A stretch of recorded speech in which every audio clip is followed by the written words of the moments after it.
Bon l'équipe, c'est reparti pour une nouvelle story time, un petit passage de ma vie qui m'a marqué que je voulais vous raconter en vidéo. En gros, je t'explique, tu vois, c'est mon père qui m'a raconté une histoire un jour quand j'étais énervé, tu vois. Je suis rentré vraiment énervé par rapport à un pote qui m'avait fait une crasse et tu vois, moi quand je suis du genre à m'énerver, c'est je pense des trucs de ouf, tu vois. Genre à lui faire des trucs de ouf.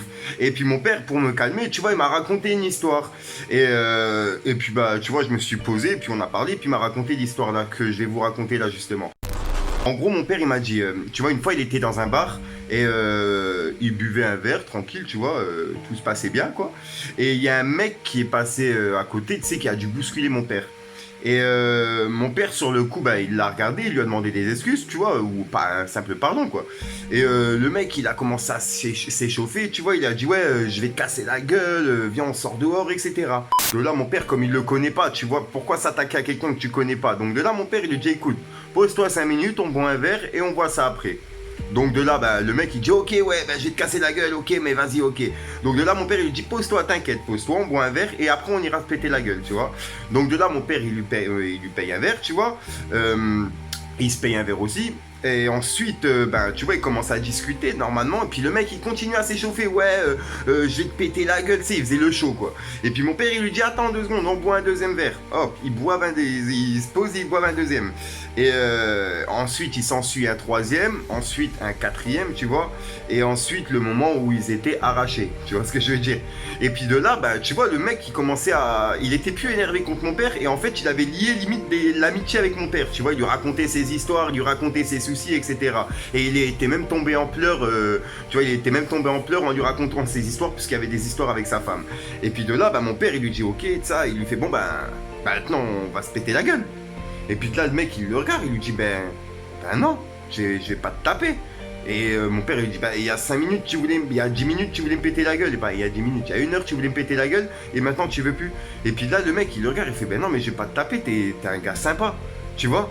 Et en fait, ce que je veux dire dans, tu vois, la morale de l'histoire, ce qu'il voulait me faire comprendre, c'est que tu t'attaques à un mec que tu connais pas, sachant que tu peux très bien t'entendre dans la vie avec lui, tu vois, ça se trouve, ça peut être ton meilleur ami. Ça se trouve, il y a des liens qui font que vous pouvez être amis, tu vois. Mais au premier regard, souvent les gens ils jugent au premier regard. Genre le premier regard il fait que t'as envie de lui péter la gueule, t'as envie de faire ci, t'as envie de faire ça. Parce qu'il t'a mal regardé, parce qu'il a dit ça, parce qu'il a dit ci, ou t'as entendu ça sur lui, etc.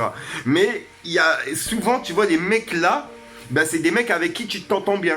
C'est chelou, hein. Franchement, c'est vraiment louche comme histoire. Et quand il m'a dit ça, c'est vrai que ça m'a fait vraiment raisonner sur certaines choses dans la vie, tu vois, où genre je m'embrouillais plus pour rien, je pensais plus à des histoires de ouf, genre je croisais quelqu'un, il y avait plus de délire, je sais pas, le mec qui me regarde mal ou le mec qui est assis, je m'en fous complet, tu vois. Et mais tu vois, s'il y a personne qui serait venu me raconter, ben, justement l'histoire là, qui a une morale justement derrière, et ben j'aurais jamais, je pense, bah, réagi comme ça maintenant au jour d'aujourd'hui, tu vois. Genre, il y a un mec qui vient m'embrouiller, je vais essayer d'apaiser la chose, tu vois. Je suis pas du genre à vouloir m'embrouiller, moi, tu vois. Et à l'époque, et ben, il y a une époque où j'étais en mode petit con, et puis bah, il y a des moments où on réagissait mal, tu vois. C'est pour ça que, tu vois, je voulais en parler en story time, puisque je trouvais ça intéressant, puisqu'en plus de ça, il y a une morale dans l'histoire. Pour ceux qui voulaient savoir son âge, il avait 69 ans, il allait sur ses 70 ans, mon père, tu vois. Et franchement, ouais, il a eu une vie de ouf, tu vois. Il a été en Afrique, il a fait toute l'Algérie, la Martinique, il a travaillé au Club Med. Il y a j'ai plein de photos, j'ai plein de monuments qui m'a ramené de là-bas. Donc ouais, franchement, mon père, il a eu une grosse vie, tu vois, par rapport à les voyages, etc. Il était photographe, donc tu vois, il a vraiment voyagé. Et je peux vous en raconter des centaines des histoires. Si jamais vous voulez d'autres story time sur les stories de mon père, je peux vous en raconter, il n'y a pas de problème. On va faire les histoires de Père Castor, ça sera les histoires du Père Afico, tu vois. Non mais voilà, ça sera tu vois, moi ça me permet de lui rendre hommage en faisant ça. Il y a des personnes qui comprennent pas pourquoi je le fais en vidéo, mais moi je sais pas, ça m'aide, ça me fait du bien. Et puis c'est des histoires que je trouve intéressantes. Et pourquoi les laisser dans l'ombre si on peut en parler justement sur YouTube? Je peux en parler sur ma chaîne YouTube et que ça intéresse des personnes justement, tu vois. Et si ça peut aider des personnes, bah franchement ça fait plaisir. Puis bah, toutes les personnes justement qui me demandent des story time, etc. Franchement, ça fait plaisir, c'est pour ça que j'en enchaîne. Et puis vous inquiétez pas, les actus, j'en fais quand même des actus. Hein. C'est pas comme si je faisais que des story time, je fais quand même des actus. Mais vous inquiétez pas, il y a d'autres vidéos, d'autres types de vidéos qui vont arriver. Il y a un colis de My American Market qui va arriver normalement, que je devrais vous ouvrir justement en vidéo. Donc voilà, il y a d'autres vidéos qui arrivent quoi. Donc concept.